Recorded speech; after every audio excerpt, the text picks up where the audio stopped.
Ayan guys, kami Loud shoutout. Nandito tayo sa Manila Bay. Update natin itong Dolomite Sand Beach. Sa ngayon, sarado pa rin. Nakikita natin ang linis na sa loob. Walang tao-tao. At yung mga hukay dyan, yung kanilang tarpaulin, ay wala na, natakpan na, no? Binalik na nila ulit yung Dolomite. So sigurado dito na lang sa may bandang dulo, no, ang ginagawa. So ang sa Dolomite Sand Beach sa loob ay tapos na. So dito naman malinis na malinis, kita natin walang mitambak ng basura. O yan, ang linis at saka maulan ngayong hapon, grabing hangin, no? Kita nyo naman or narinig nyo naman yung hagunghong ng hangin. Hagunghong talaga. Ang karagatan ng Manila Bay ay medyo maalon, masungit, at may paparating na ulan, no? Sa gitna, kitang-kita yung mga barko ng China or barko ng kontraktor ng Artificial Island, no? Sana guys, no, naalala natin ang West Philippine Sea. Sana ay tumigil na ang China, no, sa pangangamkam ng lupain ng Pilipinas. Yan, nakikita na natin ang mga structure, mga shelter ng mga trabahador dyan sa Artificial Island, mga crane, nagtataasan. At sigurado mga ilang taon na lang magsusulputan na ang mga building dyan, Itong video na to patunay to guys, no, na sa gitna na yan may ginagawa and magiging reference natin kung anong itsura ng Manila Bay dati, no, kasi mga ilang taon na lang hindi na natin makita yan, puro na building. Yan.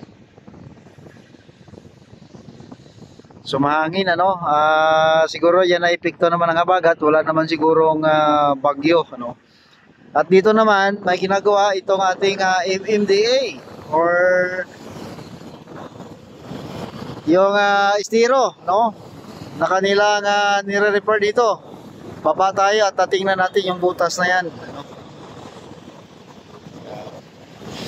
Lima yan dito, 5. So ito yung unang butas dito guys, yan. So dito yung pinakauna, 5 dito, 5 yung butas dito. Medyo may tubig, at maitim ng tubig, no, mubula-bula pa. Ano kaya ang niyan? Ang rason bakit mubula-bula, no, ang itim. So ito pala Derpol guys, no. Ito nga dinadaanan na ito ay kanal ito, no, malaking kanal. No, ito pa yung pangalawa dito. Yan po nga pangalawang butas dito, yan. So maitim din yung tubig sa loob, maitim na maitim. So ito pala nga kanal na ito ay abot ito hanggang doon sa Pasay, sa may Libertad, no. Ang kanal ito dire-diretso pala ito. Kung sino man, or nakapunta na kayo dito, itong area na to, yan, pa straight yan papunta dun sa dulo. Yan po ay kanal pala sa ilalim, no? Makikita natin, diba? So ongoing pa rin yung project, 5 po yan guys, typical naman, no, ang butas. At kukubiran na lang yan, kukubiran na lang yan. Kunting kimbot na lang, mano na yan, makakubira na, no? Ang dito, ang hinuhukay nila. So maglalakad tayo papunta dun sa dulo, Ito yung sitwasyon dito ngayon sa Dolomite, no. Under renovation pa, no, ang itong pangatlo, ang Dolomite, no, kaya sarado pa ngayon, sarado siya. Under renovation pa, hanggang doon yan sa dulo guys, ang hukay nila. So doon tayo kanina sa taas, yan.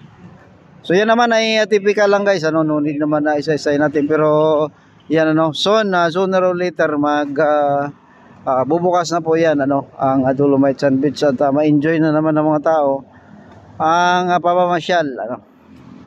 So yan, akyat tayo dito sa footbridge, no. Yung mga tao dito lang muna nag selfie pansamantala dahil sarado pa ito ang Dolomite.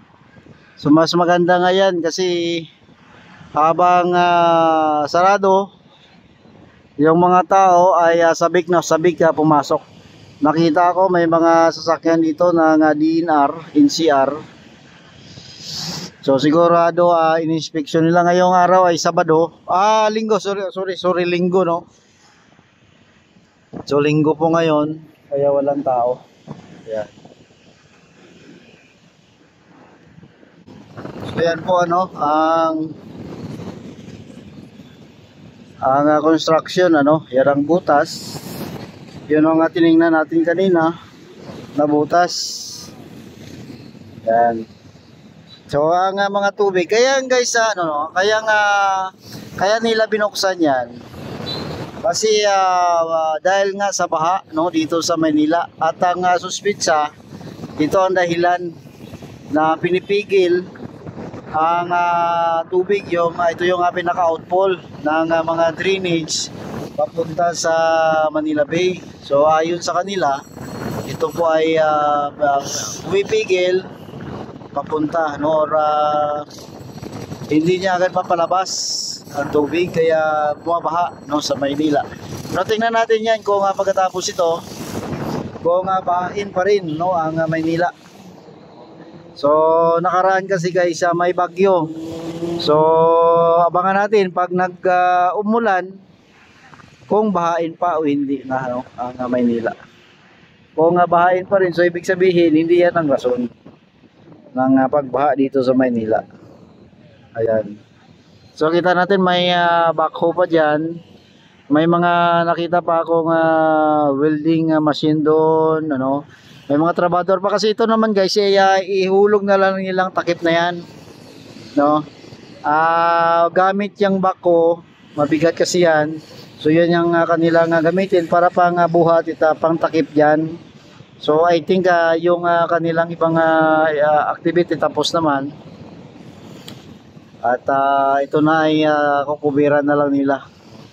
Nakikita ko rin may mga hukay pa silang kailangang simentuhin. So kung pansamantala dito muna yung mga tao. So hindi muna pamasyal, ano, dahil nga sarado ang Dolomite.